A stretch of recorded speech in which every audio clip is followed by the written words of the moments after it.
Anytime po. Okay. Galing niyo po. Ikaw rin. That would strengthen. Palakasin pa. At lagyan ng panel. Exactly.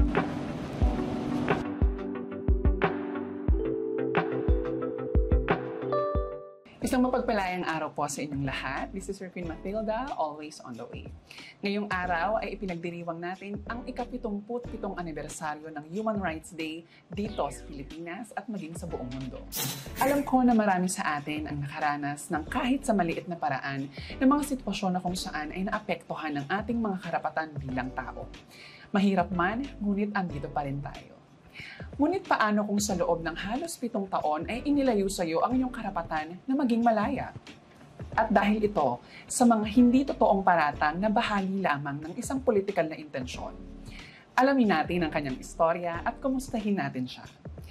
Isang human rights advocate and defender, former Department of Justice Secretary, former Human Rights Commissioner and former Senator, Attorney Leila De Lima. Hi, Matilda. Hello po, Attorney. Mapagpalayang araw din sa iyo at sa lahat. Meron po ba kayong gustong sabihin sa ating mga tagapanood ngayong araw na ito? Well, yun nga. Binabati ko pong lahat ng Happy Human Rights Day. And ikaw, Matilda, good to meet you. Yes. Karangalan po sa amin ang makasama kayo ngayong araw ng pandaigdigang araw ng karapatang pantao. No? Maraming salamat po, Attorney Leila, sa inyong pagpapaunlak sa aming imbitasyon at marami ring salamat sa Frederick Newman Foundation for organizing this interview. Hello po, Attorney Leila. No? So, simulan po natin sa unang tanong. No? Na it's been a year po no, since your release at paano po nabago ang inyong buhay nung kayo po ay nasa detention pa, both personally and in your advocacy for human rights? Okay, personally, syempre, kasi halos 7 taon nga ako nakakulong. Yung adjustment ba? Yung adjustment na from yung tahimik na halos less stress na buhay sa loob ng detention compound, and bigla akong sumabak sa maingay at magulong mundo. So talaga namang sinubukan kong mag-adjust maski mga routine ko, kasi habang nasa loob ako, meron akong strict daily routine. Ngayong nakalabas na ako, nawala na yung routine na yun. Iba-iba na yung schedule ko sa dami ng mga engagements ko, sa mga imbitasyon kung saan-saan po ako ngayon nakakapunta. Akala ko noon talagang makaka-rest muna ako ng, let's say, a few weeks after my release ng November 13, 2023. Pero hindi rin nangyari. First few days lang ako medyo may family time and may personal time or private time. After that, nasabak na naman ako sa sari-saring mga activities and engagements. So yun ang sa personal. Siyempre, tuwang-tuwa ako, nakapiling ko na yung mga mahal ko sa buhay. Na noon, na nasa loob, limitado lang yung kanilang oras na magbisita sa akin. At lalo na, nung nagka-pandemic, ay total lockdown na maski pamilya, hindi nakakabisita. Opo. So sa advocacy ko naman, yung pagbabago, kasi halos wala namang pagbabago. Kasi nung nasa loob ako, I see to it na palagi akong nagpapalabas noon ng mga sulat ko. Yung mga tinatawag na dispatches from Krame. Doon ko sinusulat yung mga naiisip ko, yung mga komento ko, commentaries, doon sa mga issues of the day. Kasama na sa advocacies ko. Pero syempre, iba rin na physically nasa labas ka para lalo ka na makapag-push ng mga advokasya. Dahil nga, habang senador nga ako noon, from 2017, ako kinulong 2017 to 2022, ako naging senador, ay limitado rin yung pag-aano ko ng mga pagpa-participate ko sa Senado. Kasi hindi nga ako maka-personally attend ng mga hearings. Hanggang pagpa-file lang ako ng mga resolutions and bills. At marami doon ay hinggil sa human rights and sa social justice. Ayan, no? So, Attorney Leila, no, kakasabi niyo lang po kanina na napakalaking adjustments po ng ginawa ninyo from 7 years sa loob ng detention at paglabas niyo ay talagang sobrang dami niyo na agad na social engagements kasi po, grabe rin kasi talaga yung nangyari sa inyo, no? Talagang yung the way the status quo treated you, especially the former administrations, no? So, muli po nagpapasalamat po kami na at nagagalak, no, sa inyong paglaya, no? At kami ay nagpapasalamat po sa inyong walang sawang advokasya para maipaglaban ang human rights ng mga Pilipino. So, sa mga nangyayari po, no, sa Pilipinas, in a political and community level, sa tingin niyo po, ano-ano po yung mga pressing human rights issues sa Pilipinas sa ngayon at paano po natin sila i-address? Para sa akin, ang number one pa rin na human rights issue natin is yung kawalan pa rin ng hustisya dun sa mga libo-libo na naging biktima ng war on drugs. Yun, number one yun. Kasi, you know, this is a serious violation of their rights to live, yes, their right to, right against deprivation of life, arbitrary deprivation of life. So that is basic human right. So, hanggat hindi yan nare-resolve at hanggat hindi nabibigyan ng hustisya, yung mga biktima na yun, hanggang ngayon, hindi pa sila nabibigyan ng hustisya, that remains to be a very serious human rights issue for our country. Kasi napaka-fundamental nga ng karapatan na mabuhay, na isa lang ang pwede talagang mag-ano sa atin, hindi tayo Diyos para mag-target at para kumitil ng buhay. Speaking of buhay, yes po. Yes. Speaking of life or buhay po na sinabi niyo po, attorney, may mga lumalabas ngayon sa social media na sinasabi nila yung lines ng former President Rodrigo Duterte na he is concerned with human lives. Tayo daw ay human rights. Ano po yung parang sa tingin yung take away niyo doon na kung concerned siya sa human lives, bakit libo-libong mga Pilipino ang ipinapatay ng... Yun na nga. Di ba po? Baluktot kasi ang kanyang pananaw pagdating dyan. Akala niya yung human rights kalaban. Akala niya ay kabaliktaran ito ng life, security, protection. Kasi paprotektahan daw yung komunidad dun sa mga ng droga. Hindi ganun eh. Kasi anong law and order ang matatawag dyan kung libo-libo nga ang pinapatay? Nasaan ang law and order?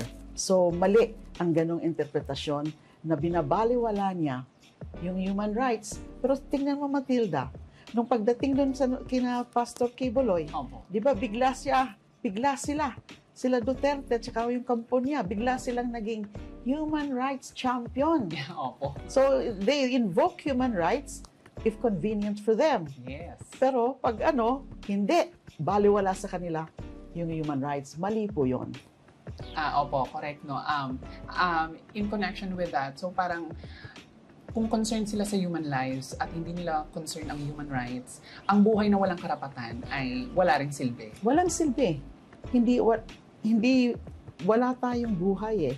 Kung yung karapatan natin na hindi natin inaalagaan eh. Kasi napaka-fundamental yan. At yung mga human rights. Sila. Yes. Yes, it's what makes us a man. A being, a human being. Yung meron kang karapatan karapatang pantao na rinirespeto ng iba. At ay sa po sa ating mga karapatan ay ang karapatang mabuhay ng may dignidad at kalayaan. So mas confident Yes. pa po ako ngayon kasi andyan po kayo, no, na handang tumulong at umalalay para ipaglaban ng human rights kahit sa gitna ng mga nabanggit ninyong issues at problema.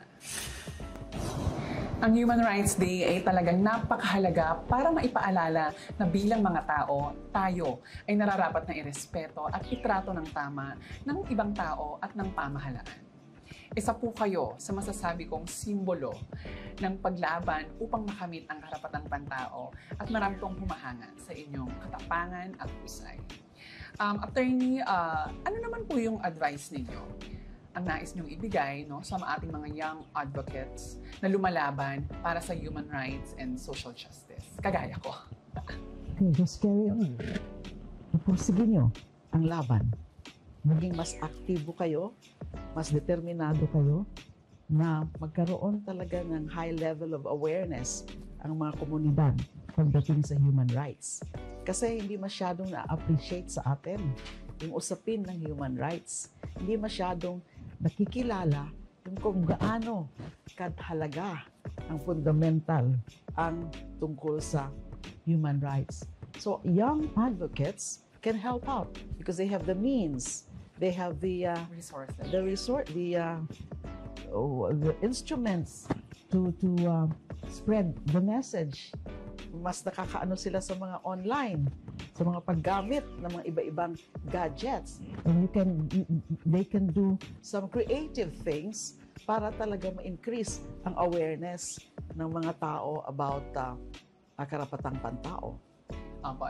Speaking of messaging po or creating our own narratives, paano po namin masusustain yung ating mensahe at yung kampanya ng ating, yung naratibo ng ating kampanya pagdating sa karapatang pantao at pagkamit doon sa hustisya kung ang kalaban namin ay yung mismong gobyerno sa pagpapakalat ng mga maling impormasyon or balita tungkol sa mga gusto naming i-address ng mga issues. Kailangan din talaga ng proper education ng mga nasa gobyerno, yung iba-ibang sektor, lalo na yung security forces. Hindi dapat nawawala yan, yung about the human rights, yung kahalagaan. Kasi the more na maintindihan nila kung gaano kahalaga ang human rights at kailangan nila itong ipatupad at kailangan nilang irespeto, mas magiging safe naman yung mga aktivista. So isa yun. And then yung gobyerno mismo. And then sa mga legislation din, pwede mag-isip ng mga iba rin ng mga pieces of legislation na makaka-improve ng kamalayan ng mga tao tungkol sa human rights. And in fact, isa dyan is yung dapat ma-empower lalo ang human right ang CHR, ang Commission on Human Rights. Kung hanggang ngayon wala itong charter. Kasi kasama talaga pinakaisa sa mga core mandates nila yung human rights education. So it's not just about investigation ng mga human rights violations, kundi yung monitoring of the government's compliance with its treaty obligations as to human rights and yung education ng nasa gobyerno about human rights. Sa tingin niyo po, Attorney Leila, mayroon po ba tayong komprehensibong legal framework na? At kung may... Wala pa nga. Wala pa po, no? Kasi it has to start with that, the Commission on Human Rights Charter or a bill, a law that would strengthen, palakasin pa. At lagyan ng pangil. Exactly. Lagyan ng pangil ang Commission on Human Rights. And then yun kasi ang mag-a-advise sa gobyerno, especially sa executive department, nung tamang mga polisiya para lalong marespeto ang karapatang pantao. Maraming salamat po, Atty. Ang huling katanungan po, Attorney Leila, no? Sa tingin niyo po, what are the 3 things that we can do to ensure that human rights are truly take fight? Okay, number 1, I already mentioned it, na dapat intigin pa yung education aspect, the awareness raising about how important human rights is. So it has to be, dapat kasama ho yan sa curriculum. Opo. Kung ano man, whether it's high school or college, basta nandyan na. Para hanggang bata pa sila, talagang natatanim na sa isip nila kung kaano kahalaga yung karapatang pantao. And then sa gobyerno, yung sinabi ko kanina, lalo na yung security sector, yung mga police, yung mga militar, dapat lalong, I know na meron na sila talagang human rights courses, pero kailangan pa sigurong tingnan pa kung baka pwede pang ma-improve yung curriculum para mas makilala nila ang importansya ng human rights. And then yung legislation, as I said, kailangan meron mga sapat na batas na lalong magpapalakas ng pag-iintindi at saka pagre-respeto ng karapatang pantao. Kaya nga yan, yung CHR Charter, supposedly, they should start with that. Tapos nandyan din yung anti-EJK bill. I think kaka-file lang nila yon because nga dun sa mga nakikita o nalaman, mga revelasyon dun sa Quadcom hearings, Yes, na po. grabe talaga yung pagpatay at naging parang state sanction. So kailangan yun kasi wala pa yun kasi yung mga EJKs ngayon are treated as ordinary murders ayon sa ating batas, Yes. sa ating revised penal code. Kailangan merong special law na talagang mas dinidefine kung ano yung EJK at paano yung mga pananagutin dyan or paano pananagutin yung mga perpetrators ng mga EJKs. So yun ang mga nakikita ko. And pangatlo, yung among the ranks of human rights defenders. Kasi kailangan protektahan sila. So kailangan ng batas ng human rights defenders law. In fact, yung mga yan, CHR Charter, anti-EJK bill, and then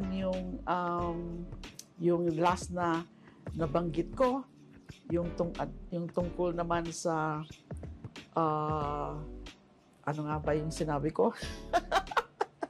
yung pangatlo na kailangan yan ng yung Human Rights Defenders Bill ay mga final ko yan nung ako ay nakakulong. Kaya lang wala na nangyari. Lalo na nung tinanggal na ako bilang chairperson ng Senate Committee on Justice and Human Rights. Wala nang nag-asikaso dun sa mga bills na yan. So yung mga bills na yan, sa tingin ko, bilang pangunahin ng mga batas para lalo na ma-address yung mga problema natin sa human rights. Marami pong salamat, Attorney Leila, sa inyo pong pagbabahagi ng inyong istorya at mensahe na alam ko pong makakatulong talaga upang maisulong ang human rights sa ating bansa. Maraming salamat din. Ang human rights ay isa sa pinaka-importanting bagay sa ating buhay.